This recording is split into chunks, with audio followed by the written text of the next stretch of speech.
Before I give a brief recap of day 2 to provide some context for today's discussions, I wanted to do some quick virtual housekeeping. So firstly, we ask that you mute your microphone and keep your camera off unless you're speaking. This is just to maximize our bandwidth so that the stream goes very smoothly, and also not to distract from any speakers or panelists when they're speaking. Also, feel free to use the chat box like you've been doing over the last 2 days if you have any queries or experiencing technical issues. You can also raise your hand as well as use the chat if you wish to ask any questions during the Q&A sessions. And we definitely want to hear from you, and we're trying to keep it as interactive as possible.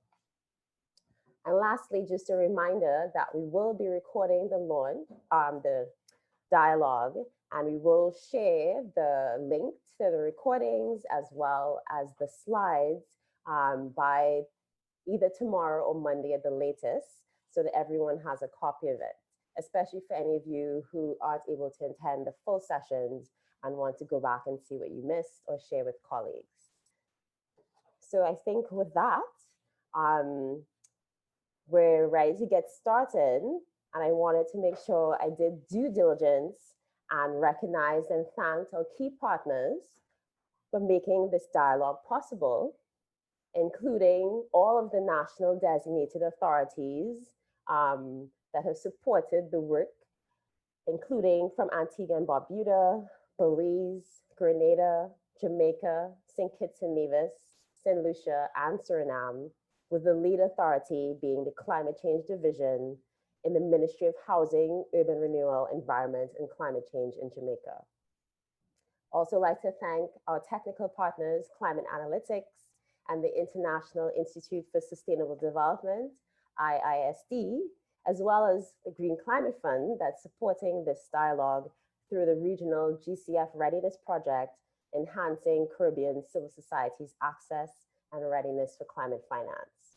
And of course, my team here at the Caribbean Natural Resources Institute that has been really working very hard behind the scenes to make this happen. So I think with that, we can move to a quick recap of day 2 to set some context and set the tone for today's discussions. So day 2 focused on the theme of multi-stakeholder engagement and decision-making. And we were delighted to have over 125 participants providing inputs and insights on this theme. We kicked off with a presentation on findings from our regional scoping study on the effectiveness of civil society engagement in climate change decision-making. And we had a lively discussion on some of the emerging priorities and recommendations. We then reflected on current mechanisms for multi-stakeholder engagement in decision-making, as well as in defining climate investment priorities at the national and regional levels in our panel discussion, with a focus on what roles civil society organizations, or CSOs for short, can play, and how mechanisms can be designed and strengthened to better facilitate their participation. We then honed in on issues around promoting gender equality in climate change decision-making and investments in the Caribbean region. We then wrapped up the day with some interactive breakout sessions, including breakout 1 on strengthening multi-stakeholder engagement mechanisms nationally and regionally. Key recommendations coming out from participants included having a more structured and coordinated approach to engagement, from design to implementation to monitoring and evaluation, which should not just be about ticking the box where CSOs are invited to une case à cocher, but about sustained engagement. Simbólica de lo que estamos haciendo, pero realmente hacer un trabajo sesudo y eficaz, y luego social inclusion in climate finance. And the key recommendations coming out of this breakout included capacity building for CSOs, including awareness raising and training on gender analysis and gender responsive approaches, and improve collection and sharing of gender disaggregated data to inform actions. Finally, breakout 3 focused on enabling collective civil society action on climate change, and the key measures and recommendations highlighted by participants here were to catalyze and support CSO networks and coalitions, both in the different countries, but also potentially regionally, including strengthening the capacity of organizations that serve as umbrella organizations, building trust, and fostering a culture of cooperation instead of competition amongst CSOs and their partners, and also coming together at the regional level to have more voice and influence. So we really would like to thank everyone who participated in day 2, and we're very much looking forward to this, our third and final day, where our focus will be on leveraging partnerships and realizing ambitions. So to kick us off and set the tone, we would like to actually feature a video. And just to note that while many of you, I think, are very familiar with the Green Climate Fund, there are also several of you that are at this dialogue who are not so familiar with what the Green Climate Fund is and how it works.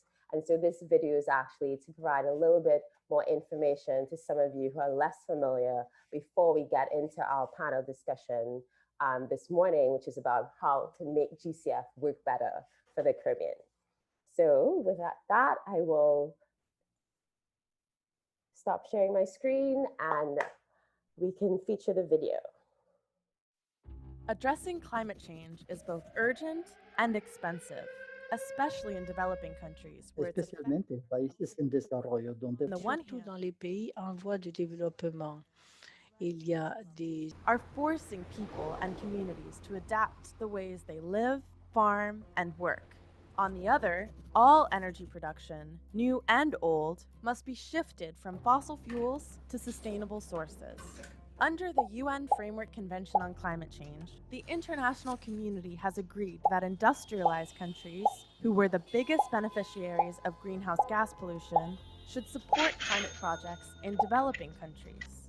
These financial transfers are often made through multilateral climate funds, the largest of which is the Green Climate Fund. It has been operational only since 2015, yet it has funded more than 100 projects. These projects help communities adapt to the effects of climate change and transition to clean energy production. As a new and ambitious fund, the GCF tries to learn from the past mistakes of other organizations where climate finance had harmful consequences, such as environmental degradation or human rights violations. While there is always room for improvement, the GCF has the potential to set an example of best practices for transformative climate finance. So what makes the GCF so innovative? First, the fund aims to take a holistic approach, not just financing climate action, but also supporting social and economic development. It commits to spending the same amount on its two main goals. 1, reducing emissions, and 2, addressing the impacts of climate change. A quarter of all of its funding is reserved for the poorest countries. Second, in contrast to traditional development banks, the governing board of the GCF is made up of an equal number from developed and developing countries, so that recipients have an equal say in funding decisions. Recipient countries can propose or reject project ideas, set investment priorities, and get support for building domestic capacity and climate change knowledge. These ideas can come from environmental groups, government agencies, or businesses. Instead of having to go through UN agencies or development banks, as with most other climate funds, they can be given direct access to funding. Third, the GCF has committed itself to protecting and promoting human rights and has strong safeguards to avoid harm. Funded projects are supposed to be gender responsive and respect the rights of women and Indigenous peoples by requiring consultations with them. Fourth, the Green Climate Fund is committed to accountability. Internally, it has several independent units to protect integrity and for monitoring and evaluation. It gives people the opportunity to complain and ask for compensation if projects go wrong and cause harm. The fund is also open to active participation from civil society. The Heinrich Böll Stiftung and many others critically review project proposals and provide expert input. A coalition of civil society organizations monitor projects and spread information about the GCF on their website called GCF Watch. Now, what does the future hold for the Green Climate Fund? As it grows and matures, the largest challenge the fund faces is replenishment, as the demand far outstrips the money available. Securing new funding is a long and difficult political process. There is intense competition for public funding, and developed countries are not generous enough to fulfill their international obligations. Much more money is needed to help communities address climate change. The continued success of the GCF is therefore crucial to achieving the goals of the Paris Agreement.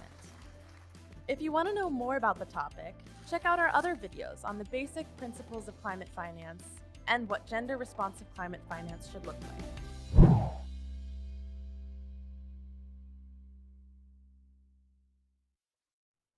Okay, so with that, I think it's time for us to get going on our panel for this morning, which is on making the Green Climate Fund, or GCF, work for inclusive, low carbon, and climate resilient development in the Caribbean, which will be moderated jointly by Alec Crawford, Senior Policy Advisor and Lead on Environment, Conflict, and Peacebuilding at the International Institute for Sustainable Development, IISD, and Ms. Fran Fuller, Implementation Specialist at Climate Analytics.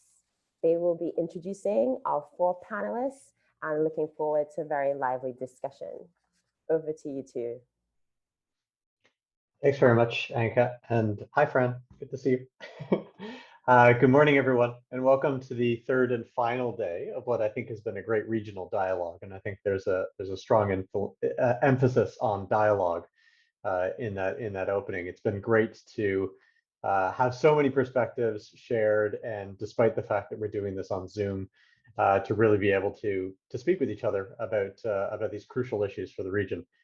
As Anka mentioned, my name is Alec. I have the pleasure of co-moderating today's esteemed panel with my colleague Fran.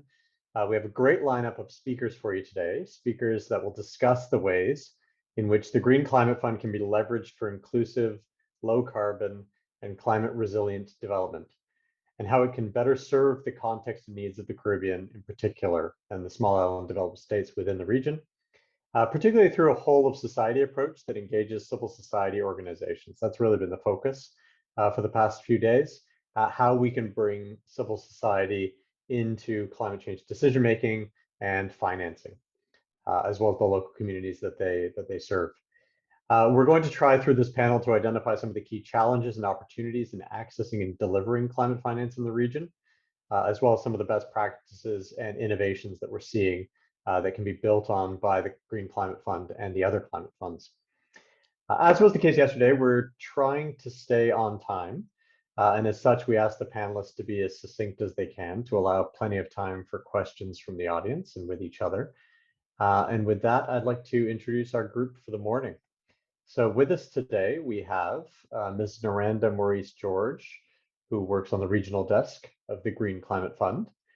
We have also Ms. Danette Charlery, who is Senior Economist within the Department of Economic Development, Transport, and Civil Aviation of St. Lucia, which is also the Nationally Designated Authority, the NDA. We have Mr. Omar Mohammed, Chief Executive Officer of the Cropper Foundation. And finally, Dr. Daniil Kane, Project Development Specialist at the Caribbean Community Climate Change Center, or 5Cs. Naranda, we're going to start with you, if that's okay. You don't have a choice, so we're going to start with you. You have a unique insider's perspective as a member of the GCF, and I was hoping you could shed some light for us on the revised strategic plan that the fund now has. Within that plan, specifically, what are the current priorities for investment in the Caribbean, and what facilities or other mechanisms has the GCF put in place to improve access or delivery of climate finance, specifically by CSOs, if you have information and insights on that, and local communities. Narendra, over to you, and welcome. Thank you, Alex, and welcome, colleagues. Good day to everyone. So in terms of the revised strategic plan, which was approved by the board last November,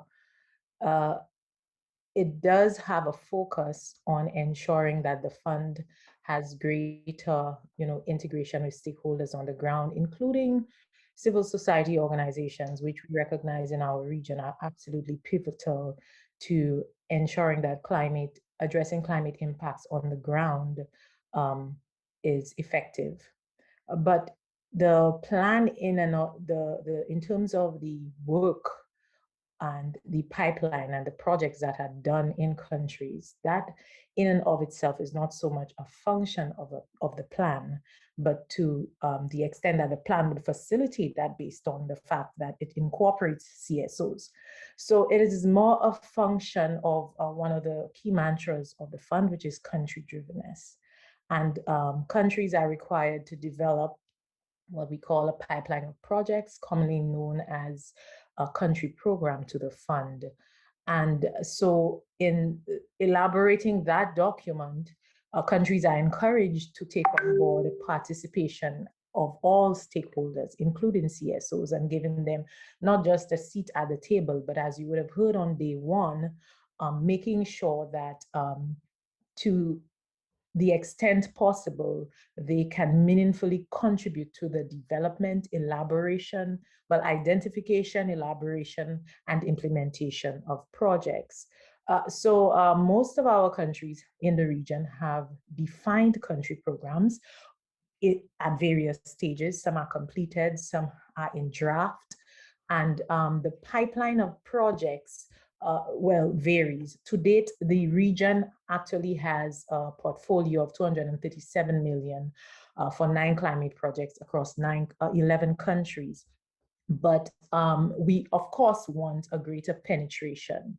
And what the fund has been doing, again, which is supported by the updated strategic plan, is to try to work with countries to bring our pipeline, because we've had a number of concept notes in the pipeline, but with the fund there is a process of it going to the secretariat, getting that internal review, then it goes to the independent technical advisory panel, and they're the one who says yes or no if it goes to the next stage to the board, and then the board still has a chance to say yes or no. So we've been working with the regional desk particularly, and our accredited entities, particularly our direct accredited entities, to try to push the concept notes and funding proposals in the pipeline.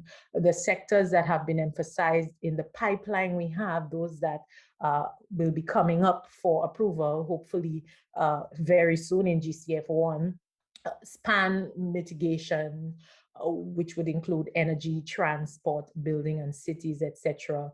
We also have quite a few which cover livelihood and vulnerable communities, food and water security, ecosystem services. We had our regional dialogue last week, and we would have heard again the importance of water as one of those key priority areas, and health for the region. And we have, including with our direct access entities, working on a few of those proposals. And I imagine they would include, because it is a requirement as part of the approval process, to demonstrate how in elaborating the funding proposal, all necessary stakeholders were included, and that would include CSOs. So that core principle is at the heart of ensuring that we have CSO participation and private sector participation, and it's not just a rubber stamp. So I would say that to that. And in terms of the different ways that CSOs can access, well, we have demonstrated through this very process and this dialogue that we're engaging right now, that the preparatory window of readiness can be accessible for CSOs. All right, so we've elaborated a readiness program that is aimed at building the capacity and strengthening CSOs to be able to understand climate finance and to eventually access climate finance. Earlier, again, on day one, I didn't participate in day two. On day one, we heard how we had a modality of an enhanced direct access project, which was actually putting CSOs at the fore, putting them in the driving seat of being able to articulate what they want and to work with the government of Antigua and Barbuda to bring in out key elements of their program, which is funded by the Green Climate Fund and also partly by the Adaptation Fund. So that is a second modality, readiness, enhanced direct access. We also had the SAP program, which is being considered and revised because we recognize that there are some challenges, but it allows for up to 10 million of GCF resources to be channeled into a project. And if we have CSOs that go through the process of accreditation, they can directly apply for those resources, working with countries, and therefore being able to channel those directly on the ground. There is also the role for CSOs to be able to participate with larger projects by other accredited entities and function in the role of what we call an executing entity. So as CSO says, being given the ability to actually do the work and participate in more large-scale projects, that gives them the ability to, one, build what we call a track record for eventually, if they are interested, becoming accredited to the GCF. So depending on the amount and scale that they are at, we heard Nicole on day one talking about, allowing CSOs managing small amounts, but they have also managed larger amounts, and working as an executing entity to an accredited entity on a large scale project for a few years can allow CSOs to build that track record. And basically, if they are interested in going for accreditation, then they would be able to use that to say, look, we have managed those. And so, and even on large scale projects, I should say, which would be the full funding. So basically, CSOs can access along the entire spectrum of what we provide. It's basically an issue of the different roles that they get to play in these and helping them along. So I think we've demonstrated that we are engaging and we can engage CSOs very much so in our region. We've demonstrated that. And CSOs can also deliver readiness in their own right? So CANARI had to go through a process of what we call an FMCA. It's a financial management capacity assessment to just check some basic fiduciary standards of what you've been able to manage, what you are doing, and how much money can the GCF entrust you to manage. And with that simple process that takes less than 3 months, I hope CANARI's own took that short of a time. Depending on the amount of documentation you provide, etc., you can become a delivery partner on a readiness, which can be anything from $100,000 to up to $1 million per year. So I think I think I've said a lot on that point for here, and if you have any comeback, then we'll address that then. Oh, thanks, Narendra. That's really, those are great insights, I think, and it's good to see. It's very encouraging to see, particularly given the findings of the scoping report that we conducted, that the GCF is thinking of so many different entry points for CSOs in this process, and so many ways in which they can get involved. I think that one of the crucial challenges going forward is going to be building those track records and building the capacity of these organizations so that they can become more and more involved over time. Because as we know, there's a lot of capacity challenges, size challenges, focus challenges, et cetera, et cetera. Moving to, you mentioned a GCF country program. I'm going to shift over to an expert in those. So Danette, you look worried, but you shouldn't be. Danette, you represent St. Lucia's nationally designated authority, the country's GCF partner. And it'd be great if you could offer us some of the experiences and lessons learned by the NDA in St. Lucia in developing your country program and your current project pipeline, and maybe a bit of information on some of the key needs and challenges that the NDA and other stakeholders, particularly CSOs again, in St. Lucia have faced in accessing financing, both from the GCF, but also from the other funds. You want to start there? Sure. Hi, good day to all. Donna Chowdhury, as Alec rightfully said. I can just give a brief overview, and I'm going to try to be as concise as possible, of how we came to getting our country program done. So St. Lucia was a recipient of Readiness funds from the GCF. I think it was a little over $300,000. Our delivery partner was the Caribbean Community Climate Change Center, or the 5 Cs as we call them, which then contracted Climate Analytics. Fran and Paolo were very instrumental in developing our country program.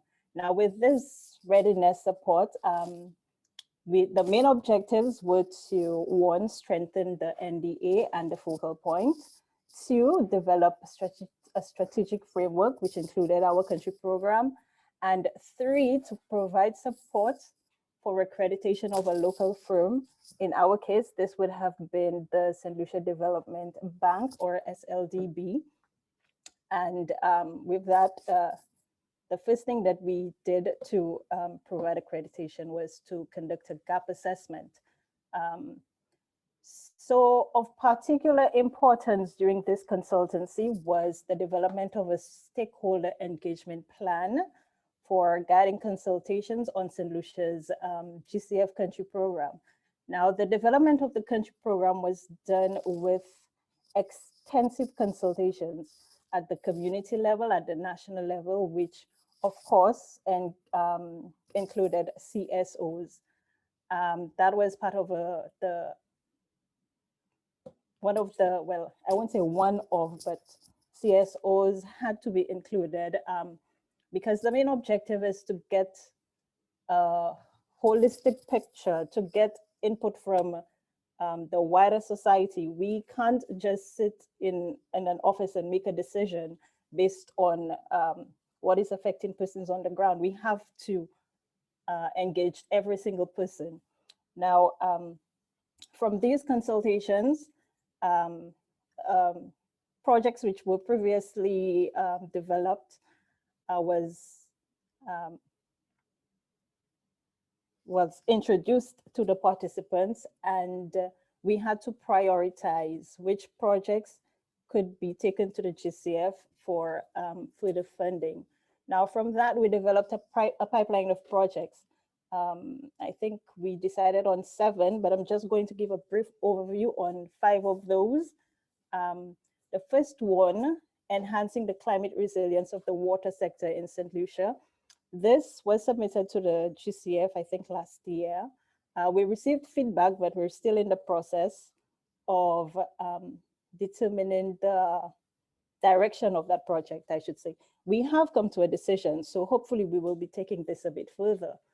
The second one, enhancing fisheries and protecting the livelihoods of fisherfolk in the face of changing climate. Now, this project was developed through the Fisheries Sectoral Adaptation Strategy and Action Plan, which was developed as part of our NAP process. I'm happy to say that this has already been submitted.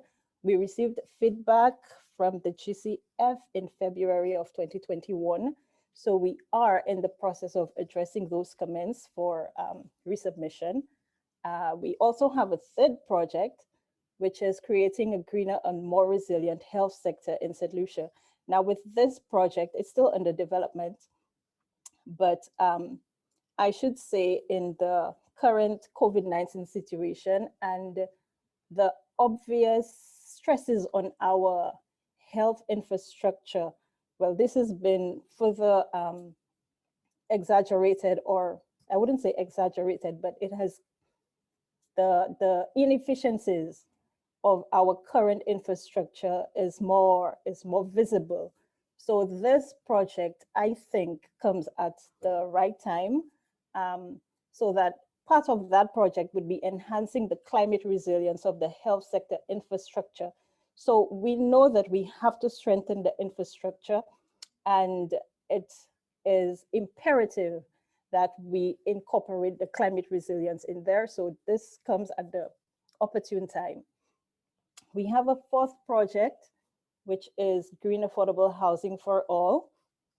And this project would use best practices in developing climate resilient and energy efficient housing for relocation of a vulnerable population located in high risk areas of the island. And this is especially during the hurricane season. We have several communities along the coast of St. Lucia that is more, I would say, more widely affected than some other communities. So this project would be very beneficial.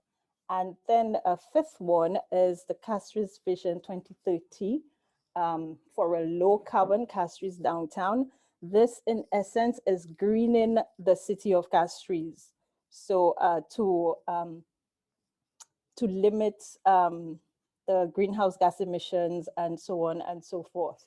Now our country program was validated, and with this validation process, we did engage CSOs, public service, private sector, and we were hoping to launch our country program in the first half of last year, 2020. However, due to COVID, we had to keep on postponing.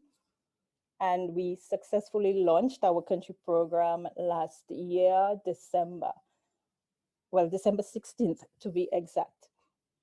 I know this is on the country program. However, I think it is very important to note that St. Lucia also in 2020, December, received approval for a second readiness. Now, this second readiness will be building on the activities from the first, and we hope, well, one of the main outcomes of that readiness would be to ensure that the relevant country stakeholders have established adequate capacity systems and networks for GCF-funded activities. Now, one of the ways that we hope to do that is to build on some of the outcomes from this current readiness with CANARI, which is enhancing Caribbean civil society's access and readiness for climate finance. It is a mouthful. And how we would do that is we would apply some of the engagement guidelines, which will be developed by CANARI to our engagements with the relevant stakeholders. I think I can say this is my contribution. Great. No, thanks, Danette. And clearly, lots going on in St. Lucia, which we're also happy to be a part of.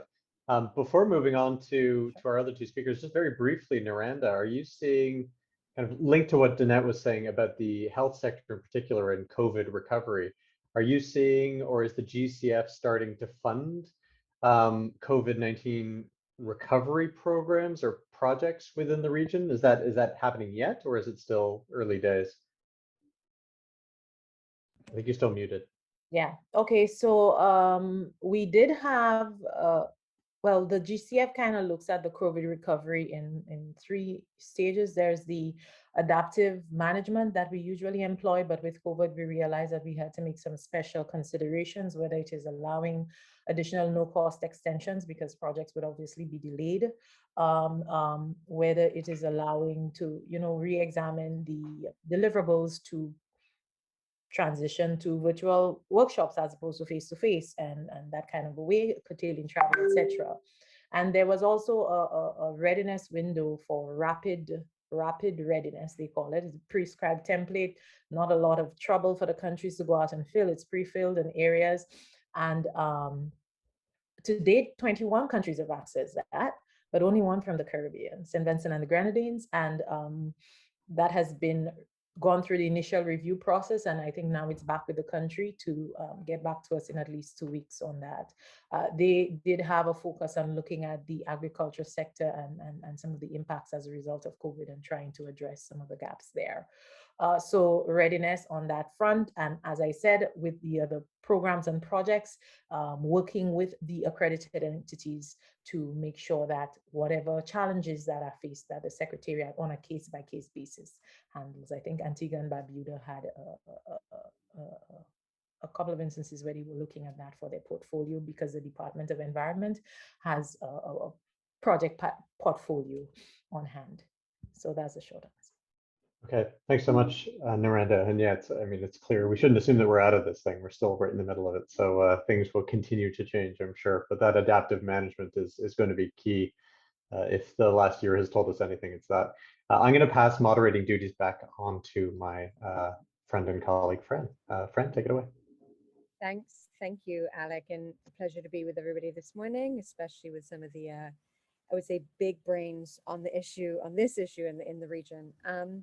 I'm going to go to Doniel, and so as Alec introduced, Doniel is from the 5 Cs, Dr. Doniel Kane. And I would say go out on I don't think I'm going out too far on a limb by saying Doniel has probably some of the most experience in the region as it relates to the GCF and project development. He's been working on this for a while. And like Narendra, has a bird's eye view of the region sitting with the 5 Cs. So Doniel, I want to know a little bit more, or maybe to give the audience a bit more about how the 5 Cs is looking to leverage GCF to support this work of promoting inclusive, low carbon, climate resilient development, and how in particular that can potentially be used to support direct financing of CSOs. I know that we went through an interview, I think, at the end of last year to feed into the scoping study, and you had some really good insights, especially understanding the kind of critical context of CSOs in the region. Thank you very much, Fran. And Daniel is quite fine. You could drop the doctor. That's fine. I just want to start before even responding to your question to commend the organizers of this event. And I just want to say CSOs are the best.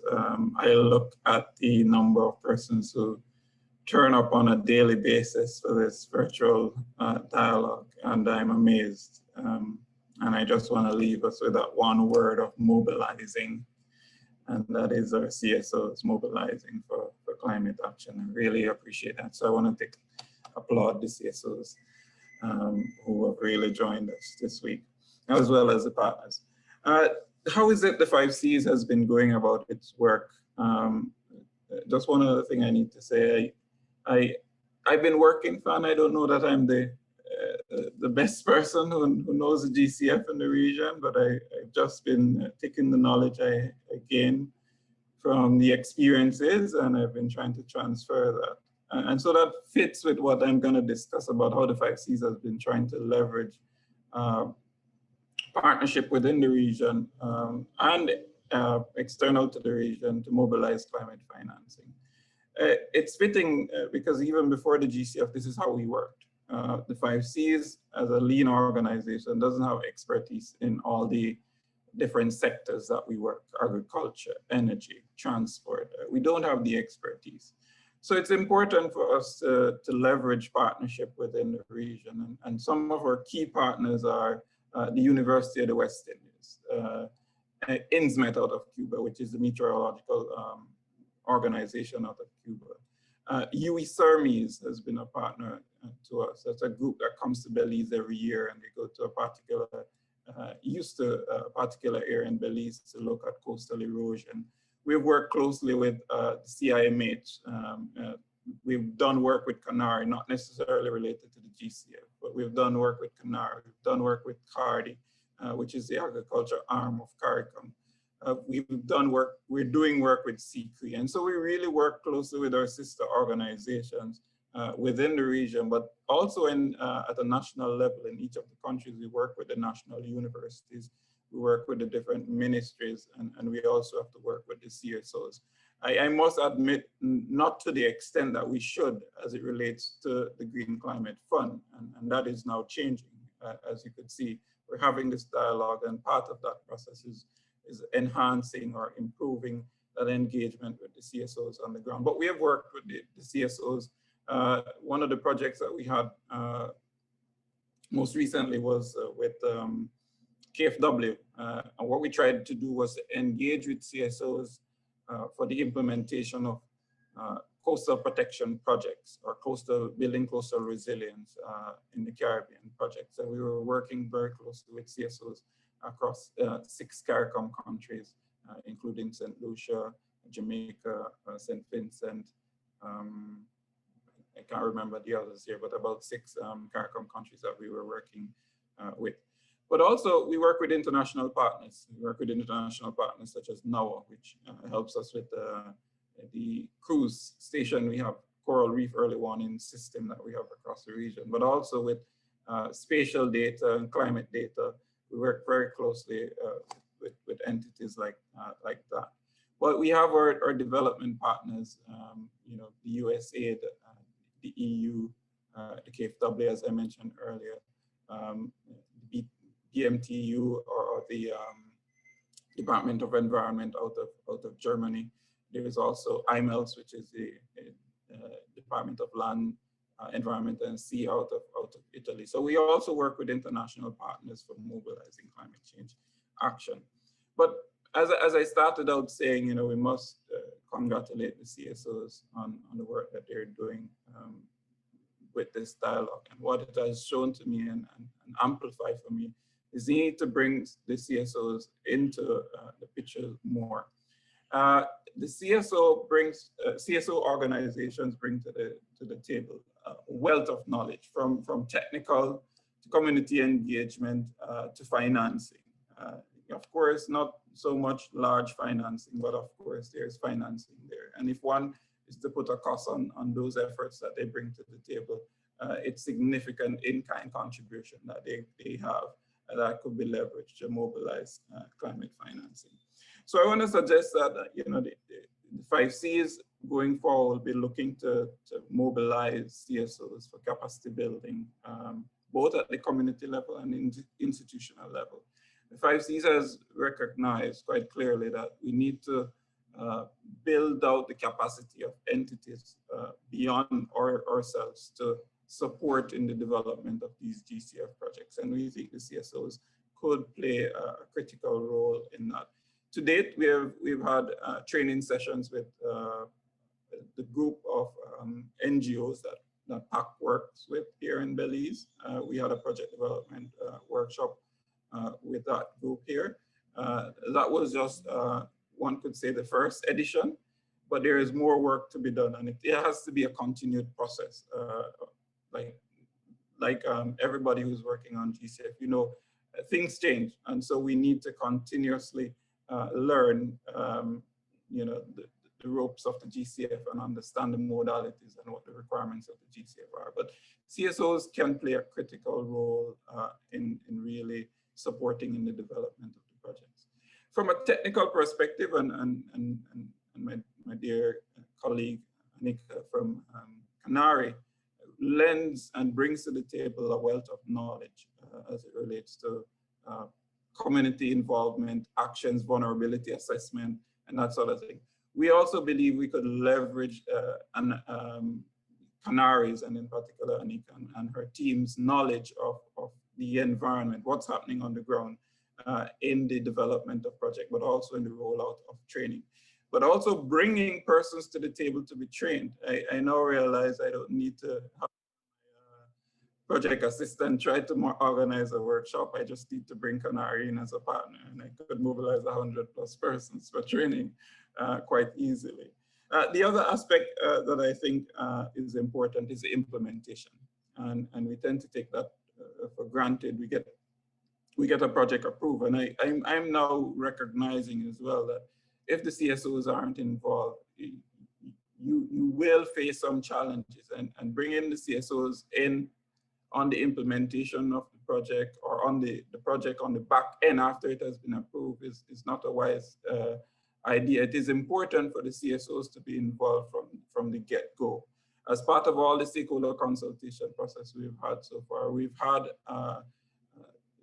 CSOs represented, academia, government state and non-state actors, NGOs, civil society, generally civil society organizations involved in those stakeholder consultation. But I think they could play a greater role as part of the implementation, not just being consulted, but they have a seat at the table in the decision-making process, but also in the rollout of actions, and actions primarily that goes to the heart of community actions. And that is their strength. They are in the community, they understand what's happening. As I said, you could see it here. We have persons mobilized. If it's a beach cleanup effort and it's an NGO leading that charge, I don't know. We tend to find quite a bit of persons out on that beach doing the work that is set out. So bringing the CSOs in for implementation is also critical. These sort of actions, and as I mentioned, the financing, some of them have financing pools that are available to them, others don't.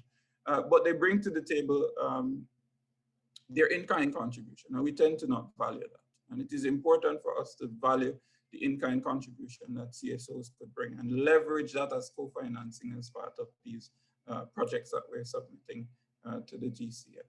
All right, and with that, I hope I provided some background and relevant information. Thank you. Thanks, Doniel. I think I'm just going to pick up on a couple of points that you said, because I think it's important to reiterate them.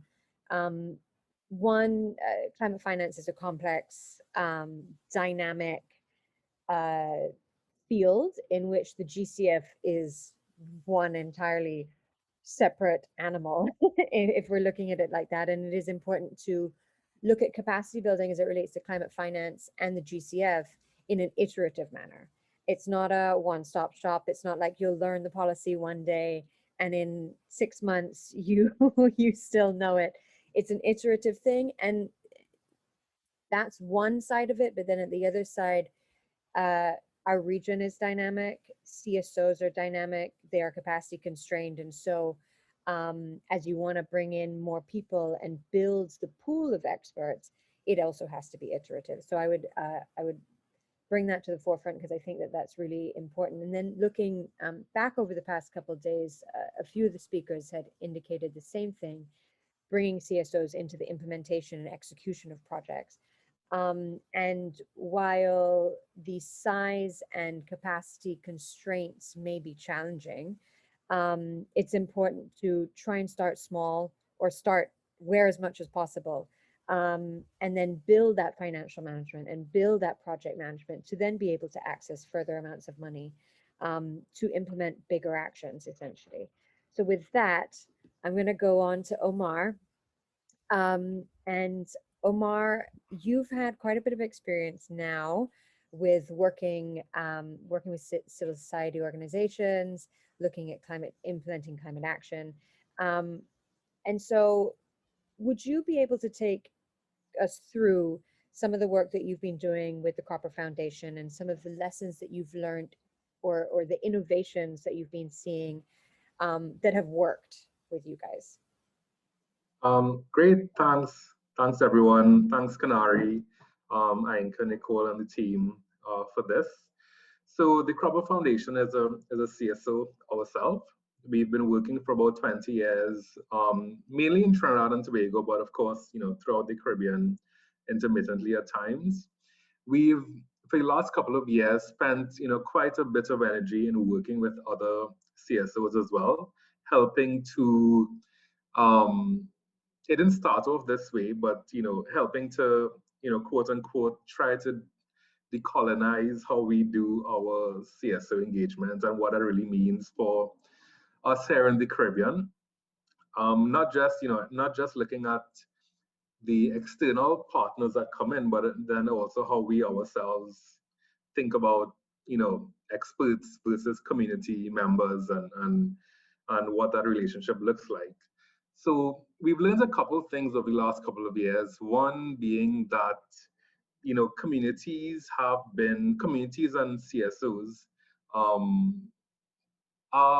have been used quite a lot by a range of different stakeholders to deliver on a range of different projects. And in many cases, historically, they haven't seen the benefits of that engagement, and that's made them in many cases suspicious of engagement with what they perceive to be, larger CSOs, gatekeeper CSOs, and that takes quite a lot of energy, I think, to get over, and a large amount of sort of rebuilding of trust and transparency.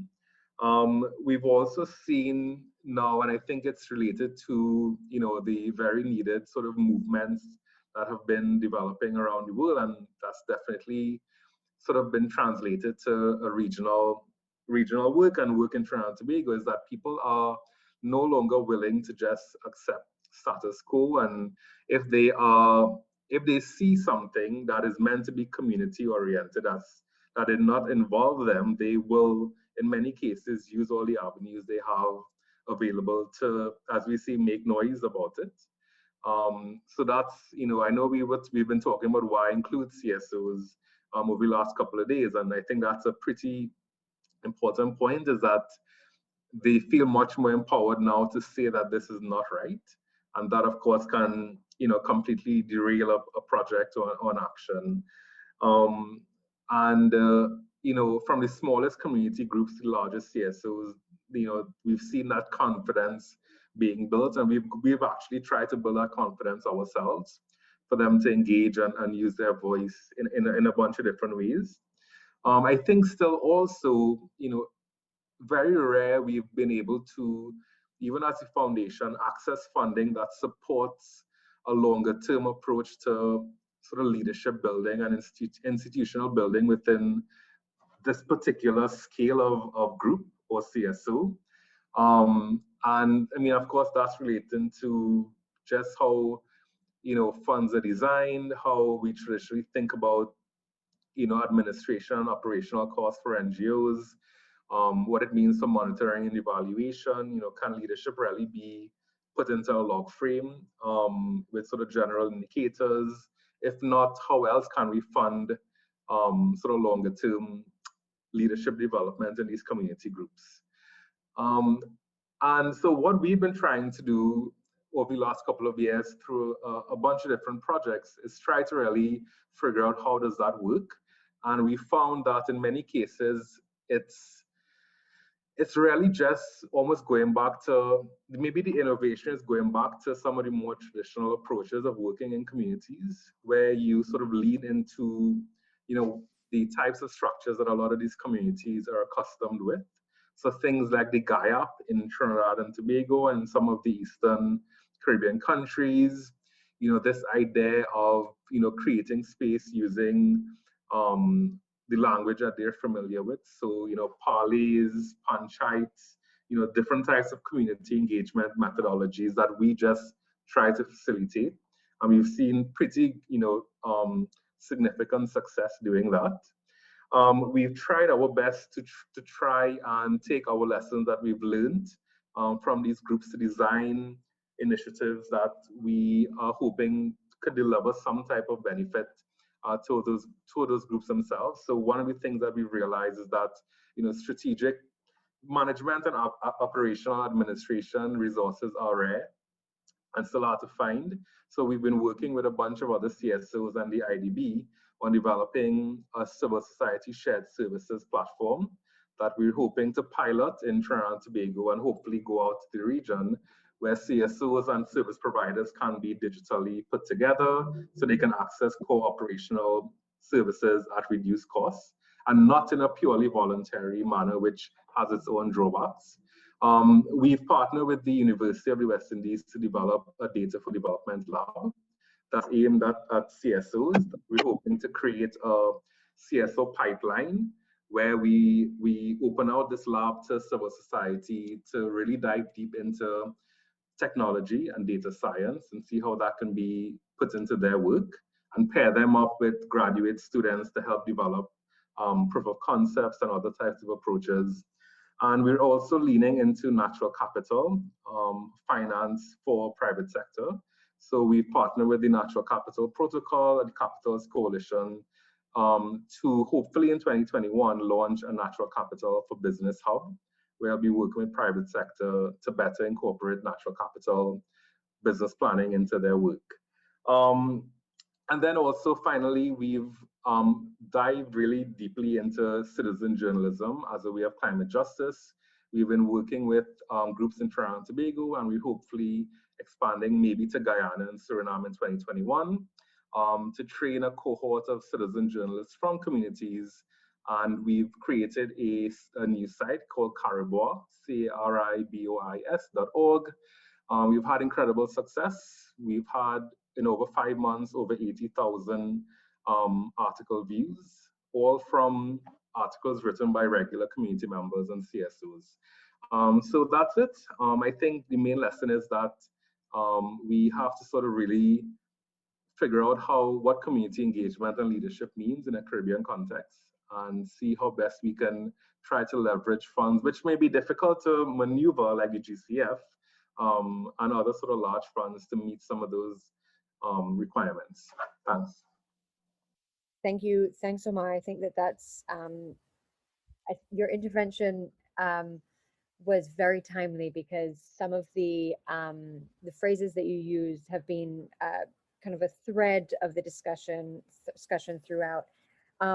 And maybe I'll have a follow-up question back to Doniel about decolonizing engagement and kind of looking at that and the type of traditional science and traditional information that multilateral funds, including the GCF to an extent, and especially bilateral development partners, how do we make that pivot in our small countries where we may not have that level of science information to make that critical case of the vulnerability, of the impacts, and try and use kind of non-traditional, what we spoke about, I think last year, like citizen science, and bringing that to the level of the communities and drawing that out to make that case.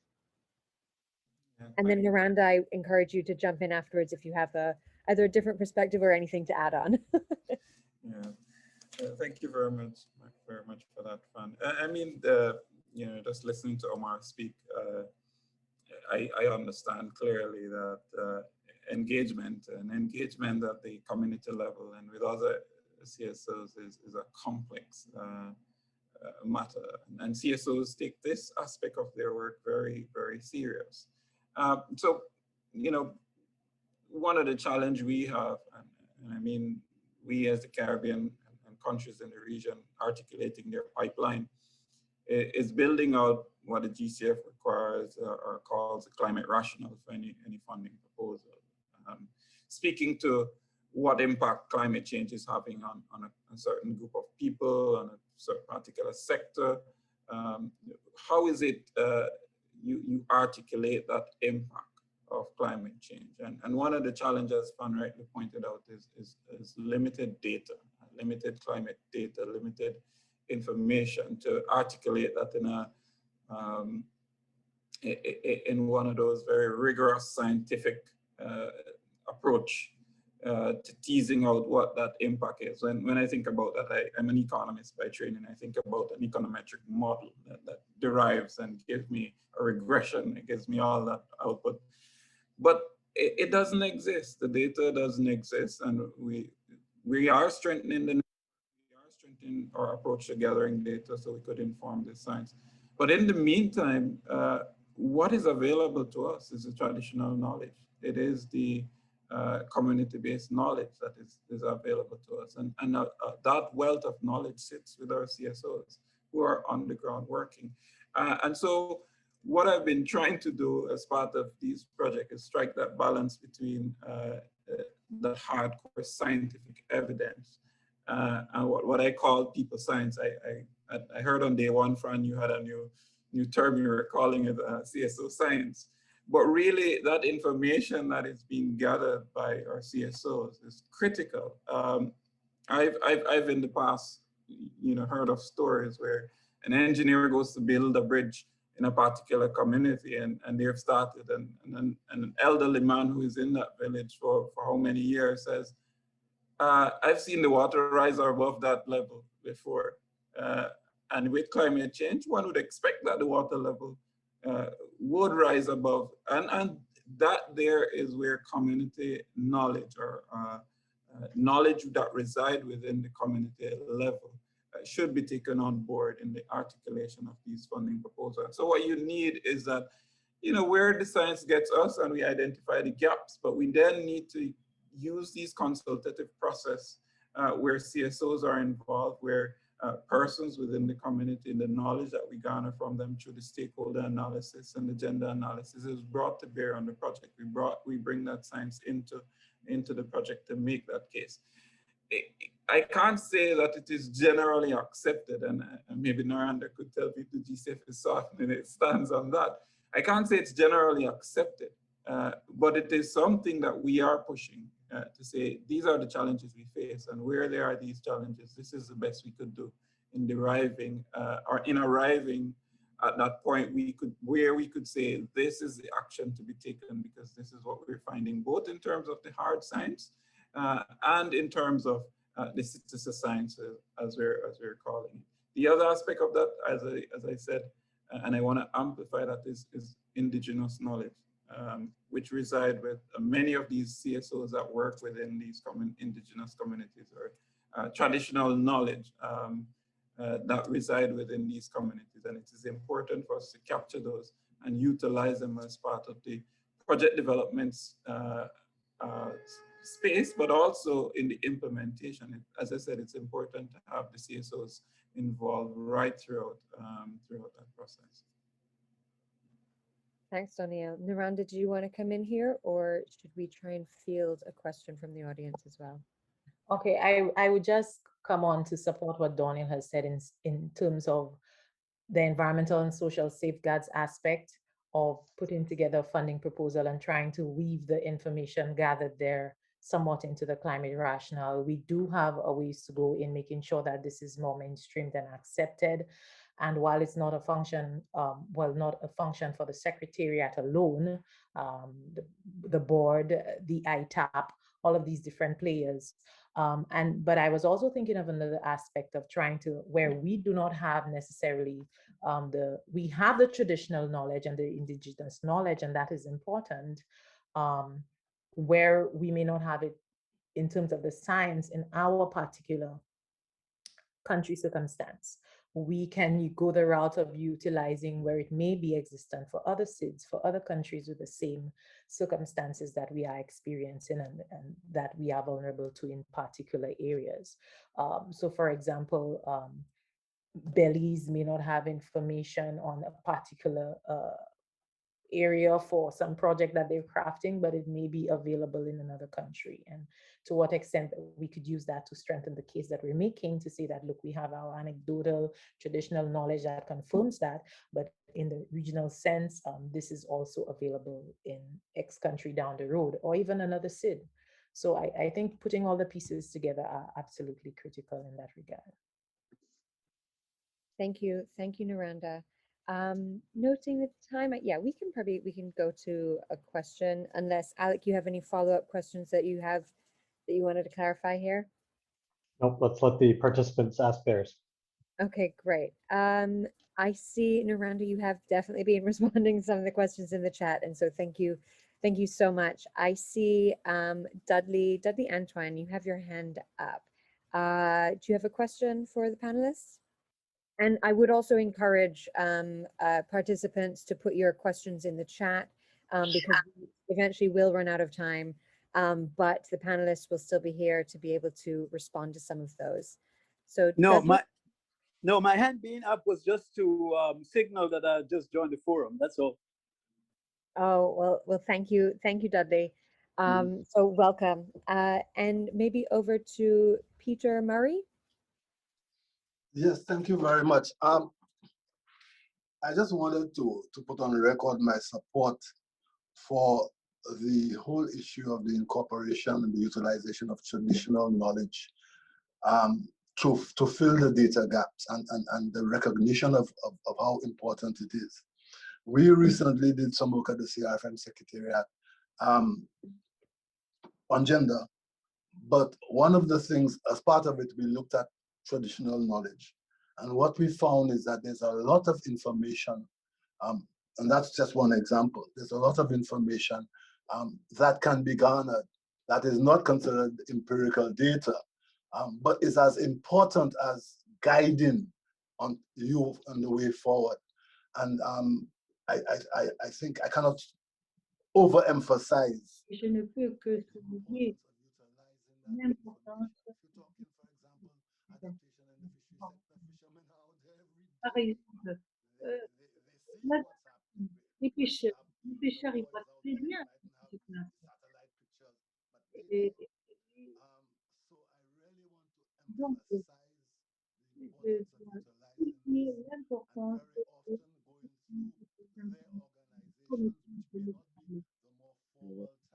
de les organisations. C'est pas le plus formel, mais les informations qu'il faut. Je ne peux qu'en souligner l'importance. Merci. I think that's a really critical point, and it reminds me last year actually during a series of heavy rains. I'm not going to recall when it was. I think it was around October. The Department of Environment in Antigua, as the NDA here in Antigua, issued right, I think at the beginning of the heavy rains, issued a call on social media for just Antiguans to send in photos of their community and the impacts of the rain. D'envoyer des photos réseau sur l'impact des pluies, des inondations. A lot of infrastructure damage, and they put a call out to send in pictures of if that gets worse, because you can't be out there in the midst of it all. D'envoyer des photos sur les glaces, c'est une composante absolument essentielle pour voir ce qui se passe. Et après, innovative way.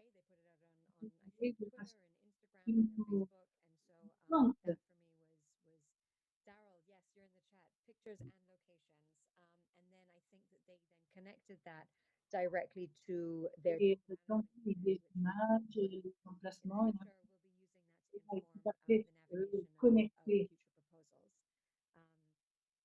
And so I see two more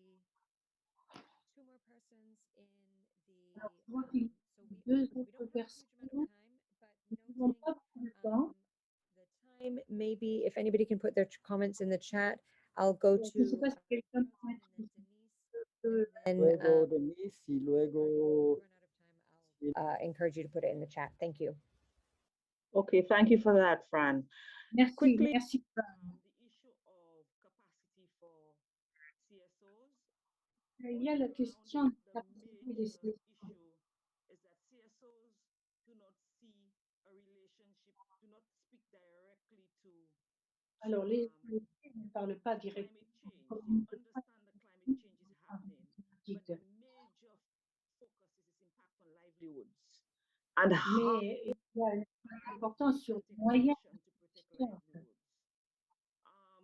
And a lot of other projects, and there's some very good projects out there down on the ground. Il y a des projets très importants sur le terrain. CSOs responding to the impact of climate change on livelihoods.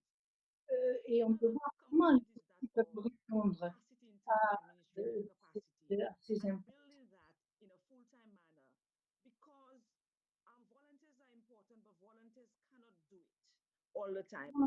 Ils ne peuvent pas tout faire. Ils ne peuvent pas tout faire.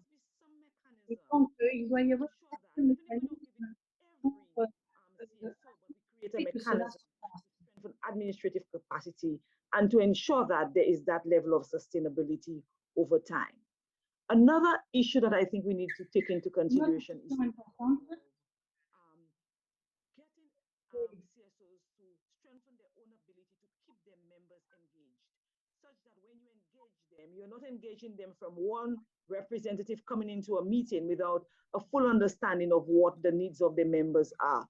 So it has become easier to keep members engaged. So creating that mechanism and ensuring that, you know, de créer ces mécanismes. They are in touch with their members and that the members' needs are s'assurer que impacted by the les decisions besoins des membres sont résolus par ces questions. Thank you, Geraldine, and I definitely agree. One of the points that was made in the past is that a lot of CSOs are doing the work. They just aren't fully aware of the linkage, direct linkage to the contribution on climate action on the ground, because their focus is about building the resilience of their community and about livelihoods, when in fact it is directly contributing to building.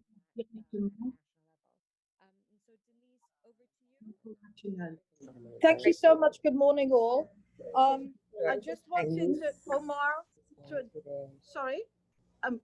I just wanted to address what Omar said about sometimes the layering mistrust amongst the CSOs and bigger organizations.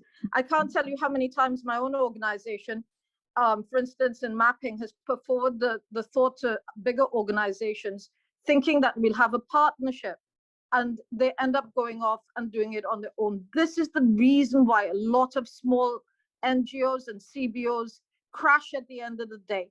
We want to be very mindful to respect those things if we're engaging in, sharing of knowledge, that somehow that NGO, CBO, CSO is also engaged. Where it comes to ITK as well, I think ITK is really important for ground truthing, because there's a lot of data out there, but when you get on the ground, it just says a different. Il y a énormément de données, mais lorsque vraiment on va sur le terrain, tout est différent, parce que les données peuvent ne pas correspondre aux spécificités du terrain. Merci, merci beaucoup. Merci.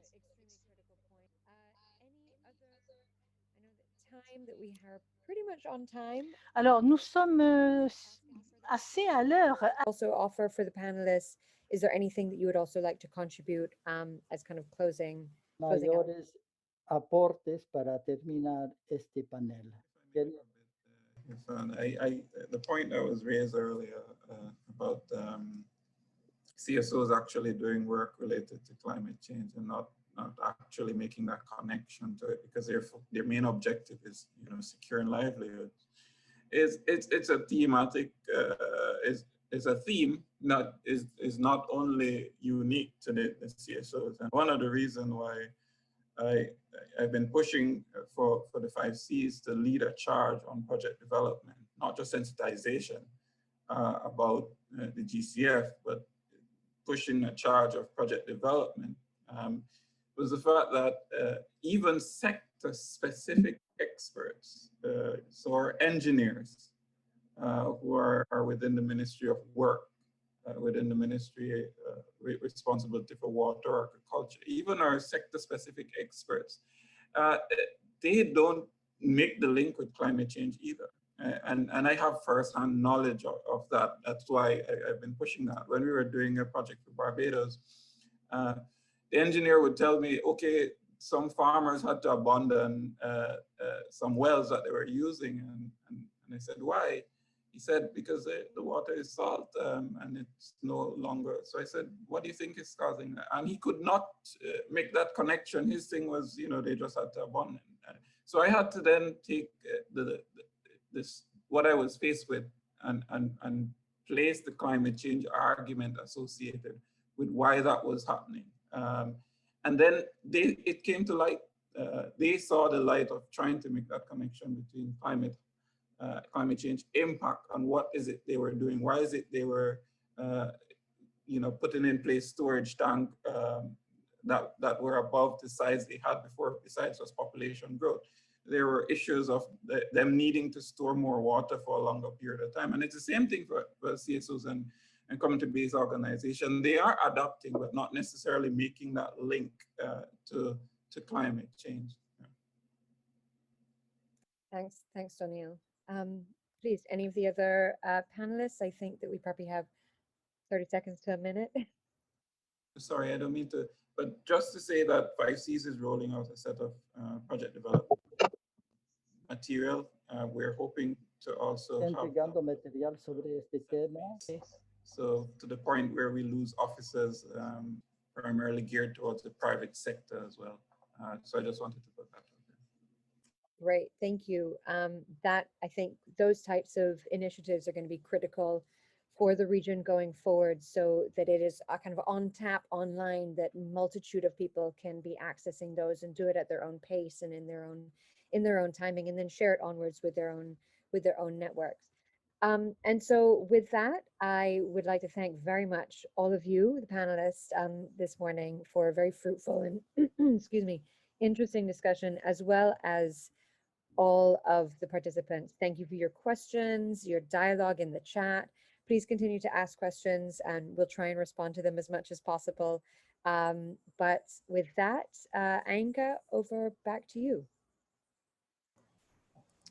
Thanks, Fran. And thanks, Alec. And to the 4 panelists. I think that was a really, really interesting, insightful, very practical discussion about some of the key issues that we need to focus on as we move forward. And so I definitely echo that sentiment that I'd like to see the conversation continue.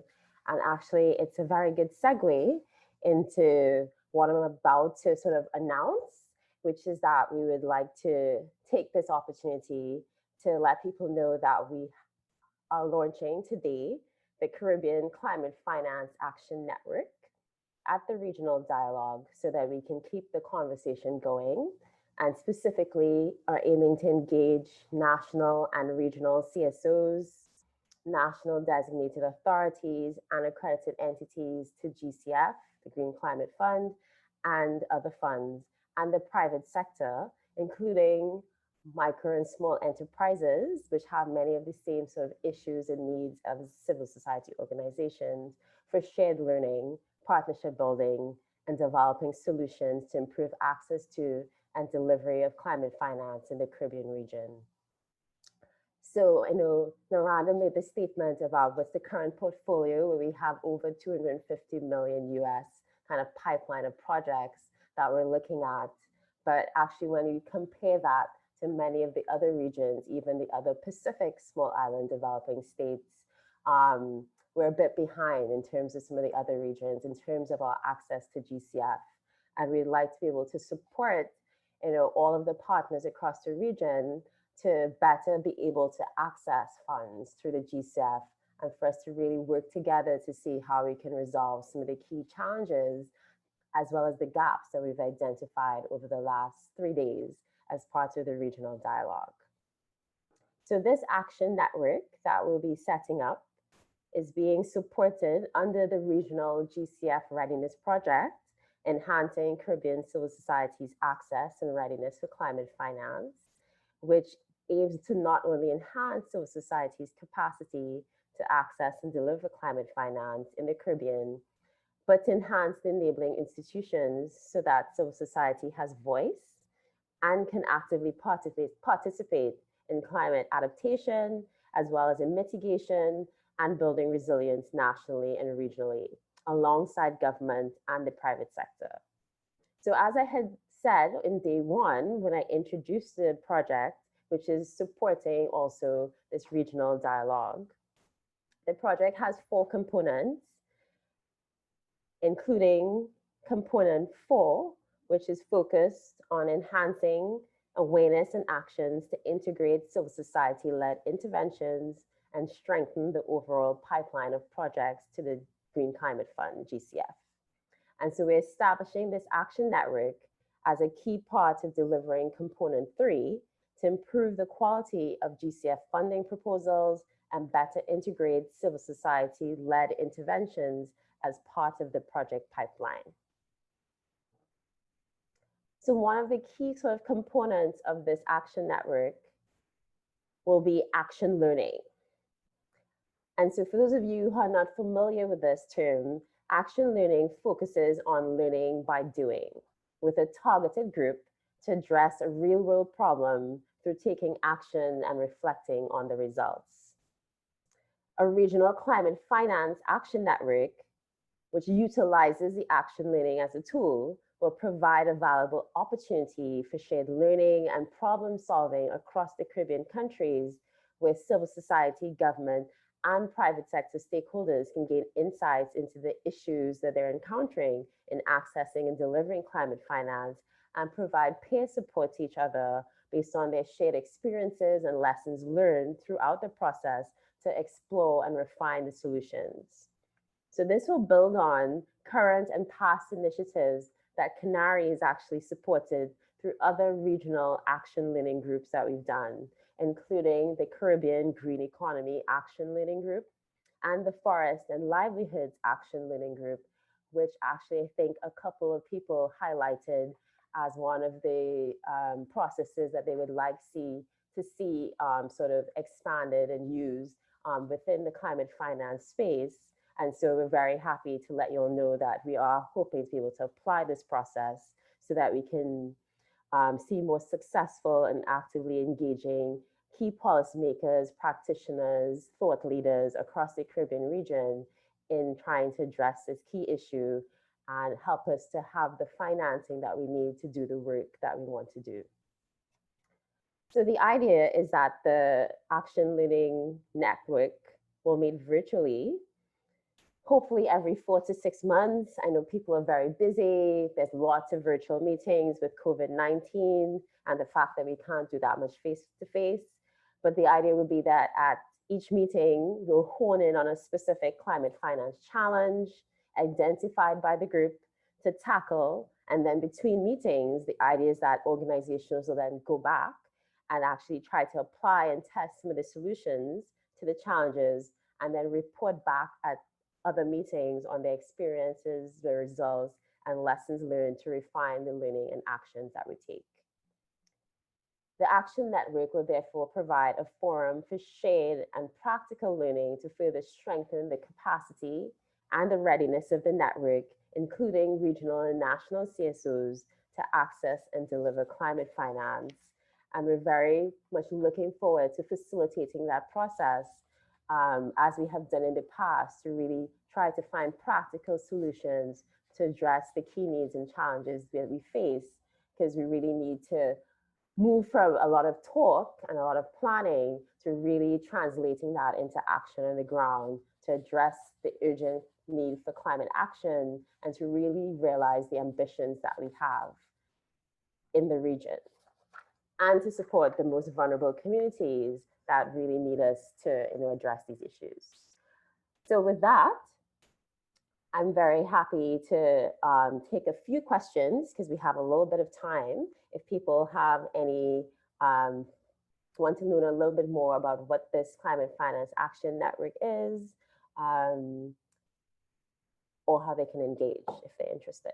So I think with that, I will stop here and take a couple questions if there are any from the floor. So yes, I'm not seeing anything in the chat and I'm not seeing anything when anybody with their hands up. So I'll give it another 30 seconds to see if anybody wants to add anything here or comments.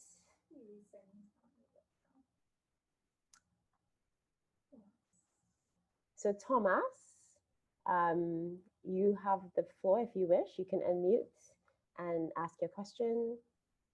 Can you hear me properly? Hello? Hi, yes, we can hear you. You can go ahead. Okay, yeah, my mic wasn't working properly, so I'm not sure. I was just typing in the meantime. So yeah, my name is Shiv, and I was just wondering, so in terms of the Climate Finance Action Network and the process of trying to overcome these challenges that CSOs face in accessing finance, will there be like a particular technical assistance arrangement that allows for the increased access? And so I'm asking this in the vein that would the measure of success or the indicator for being able to see how much action was actually indicated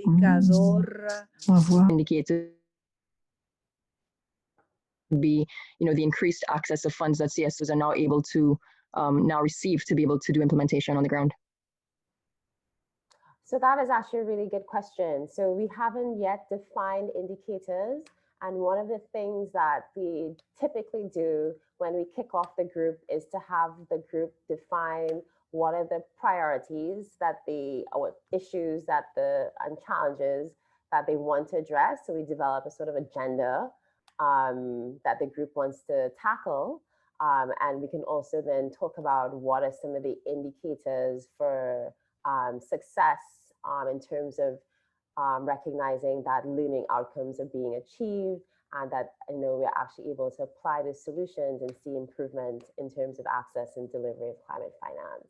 So I guess the short answer to your question is yes, we will need to define some indicators. Et on veut définir les indicateurs pour faire un suivi de nos progrès, de nos avancements, quoi. Merci beaucoup. So we'll just be having a 5-minute break before we kick off the discussions. Thank you.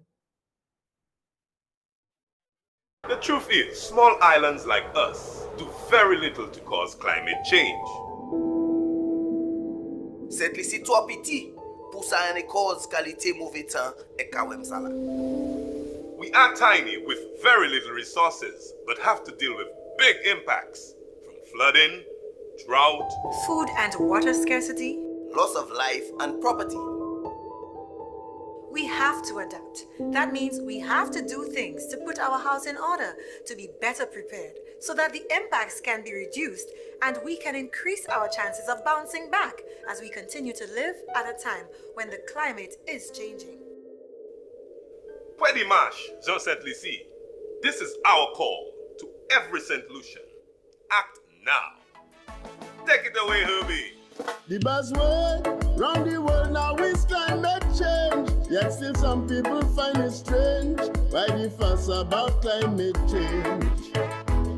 But sometimes we do not think before we act.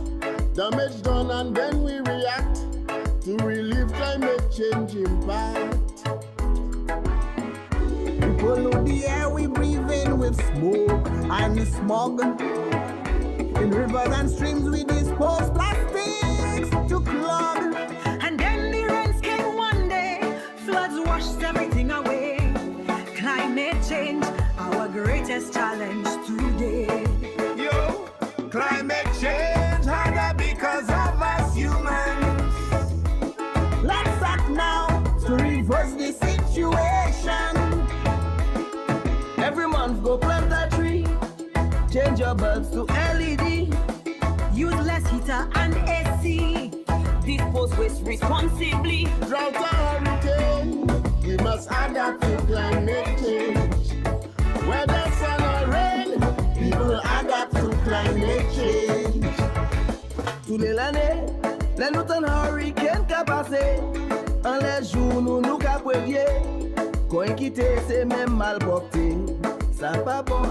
Oftentimes, we don't follow the building code, define norms for drainage and road, water runoff till soil erode. Cutting down species and trees in forest reserves. Natural habitats destroy rather than preserve. More rivers now getting dry, depleting we water supply. Safe food scarce or polluted with pesticide. Climate change harder because of us humans. Let's act now to reverse the situation.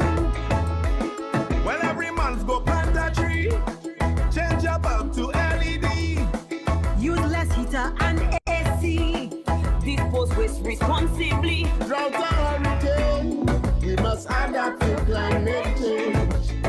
Whether sun or rain, people adapt to climate change. Climate change, more severe now, it is a fact. Every Lucian must now adapt to alleviate its impact. Small actions we take now can make big difference when our kids face the consequence after years of our negligence. Reduce our waste, recycle, conserve, compost. Get involved, protect every inch of land and coast. Everyone must play the role, not government or farmers alone. After all, sweet St. Lucia is our home. Climate change harder because of us humans. Let's act now to reverse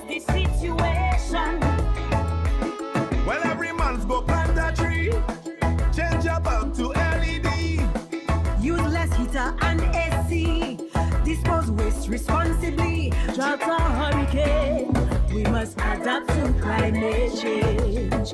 Whether sun or rain, people adapt to climate change. As we reach out to Sister Dominica after Hurricane Maria, is one thing we must remember. Small islands, we are all in the same boat. Up to we if we sink afloat. Post-hurricane watch or alert. Never know on who or when the next storm would turn. Where and how to build now is the right time to learn. Fix gutter, rinse, square up drains. More drought, storm water when it rains. Let's act now to adapt to the climate change. Climate change, harder because of us humans. Yeah. Let's act now to reverse the situation. Reverse it. Every month go plant a tree. Change your bulbs to LED. Use less heater and AC. Dispose waste responsibly. Drought or hurricane, we must adapt to climate change. Whether sun or rain, people adapt to climate change. Adapt to climate change by planting trees, mulching and using drip irrigation and drought-tolerant species for landscaping and agriculture. Invest in retaining walls, rainwater harvesting, solar panels, and energy-efficient appliances. So we are good to move on to the final session, which is the closing remarks and thank yous. And I'm very happy to be able to introduce Mrs. Uname Gordon, who has been a familiar face and joined us for the last 2 days, Principal Director at the Climate Change Division in Jamaica, and a true sort of champion and partner who's really been supporting the efforts under this GCF Readiness project, as well as the effort to convene this regional dialogue.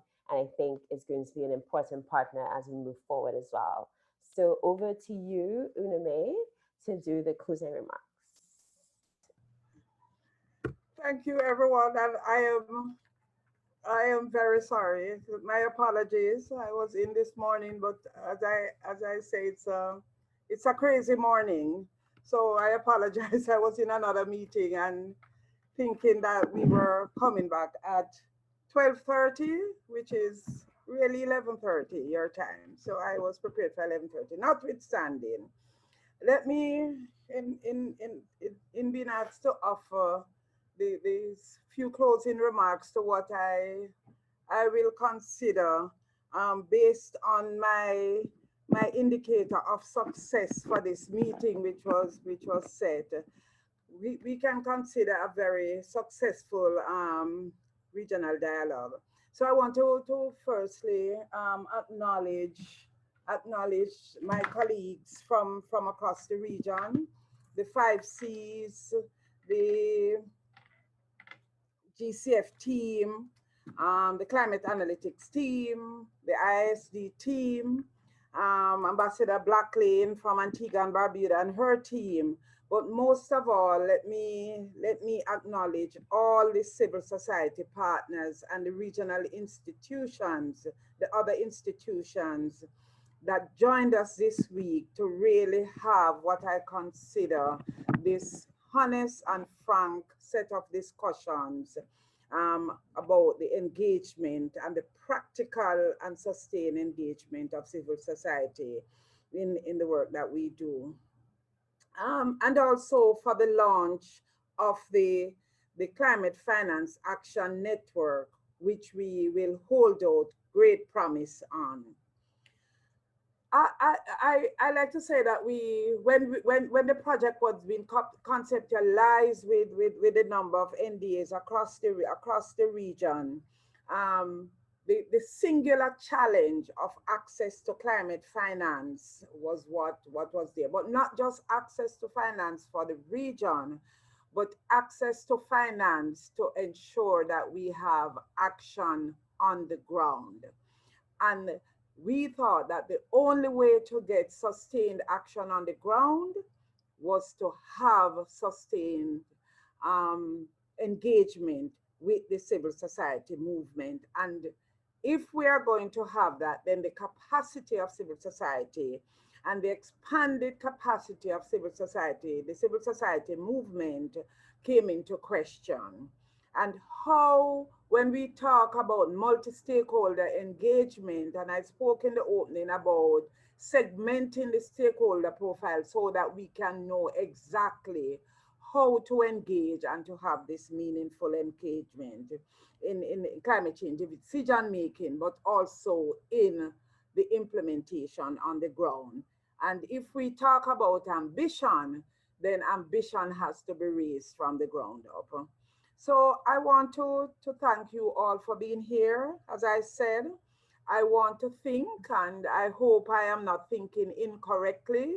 Usually I'm credited for my good thoughts. So I want to think that the dialogue reached its objective, achieved its objectives, and that the session, which was, I think, was very rich and interactive over the 3 days.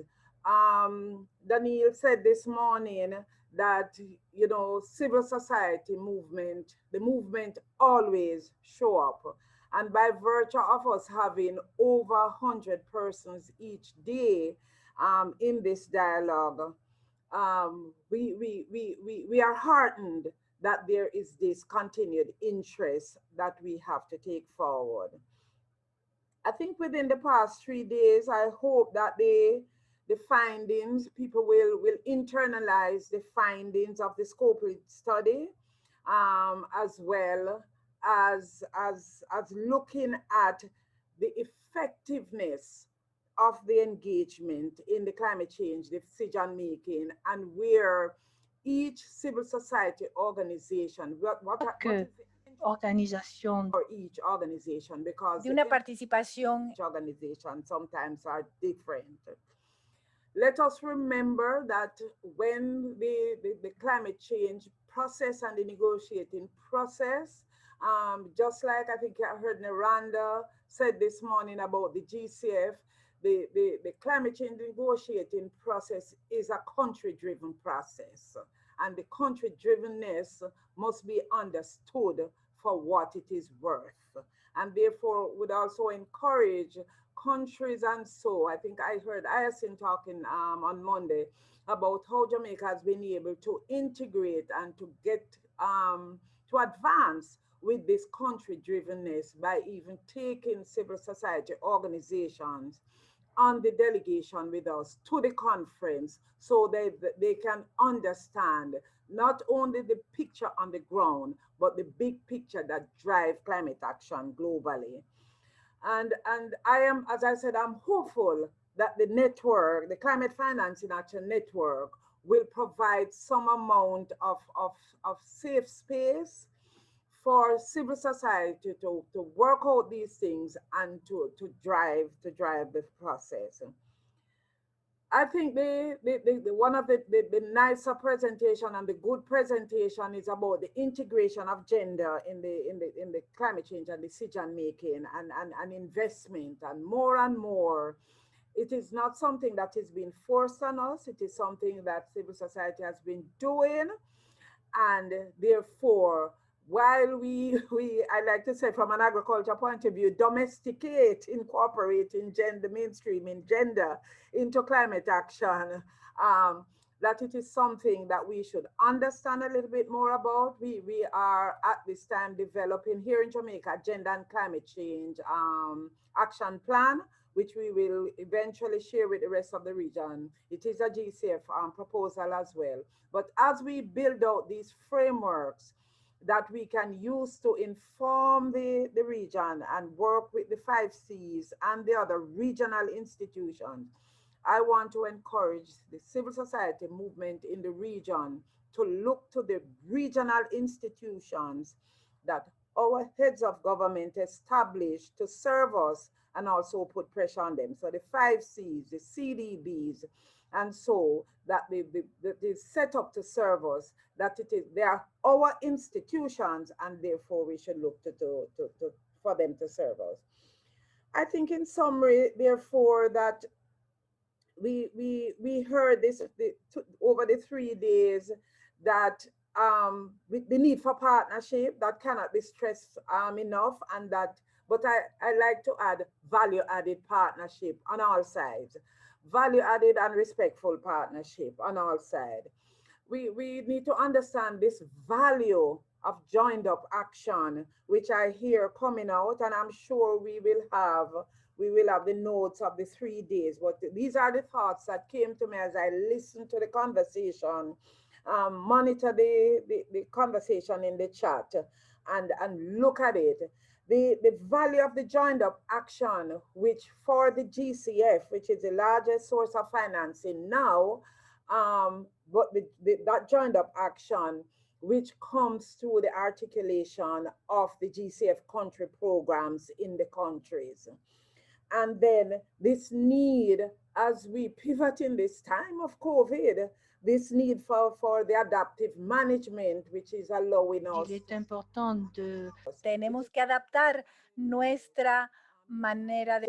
Added this word, which is allowing us to pivot. I think this is a work in progress, the respect for data. And a lot of times why we can't participate because this respect for data is not there, and we believe that data rests in the universities and so on if it is not there. This respect for data, different from the respect for information and the respect for traditional knowledge, came to the front, and I'm happy that that came to the front, because as we now say, data and scientific data in particular, but traditional knowledge is this oil that will drive climate change and climate action and will allow us to quickly and easily articulate our climate rationale, which is a requirement if we are to do that.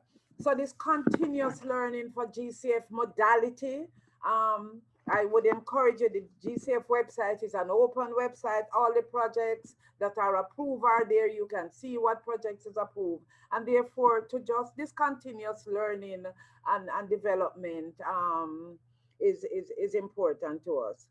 So colleagues, as we close out this wonderful 3 days, I want to say this is only the beginning, but it cannot be business as usual.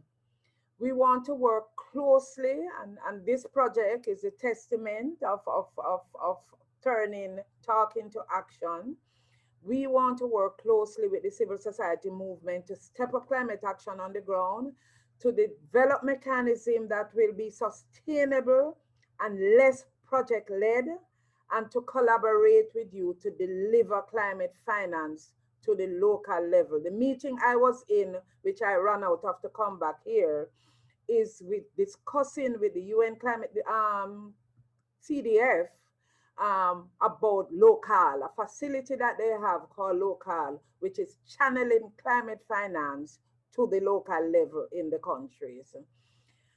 We are all in the same boat, as you know, I like to say that. So we need to work collaboratively. We are not competing with ourselves, despite what a lot of people think. There is no competition among ourselves. And if we have any chance to get out of this boat alive in the climate crisis,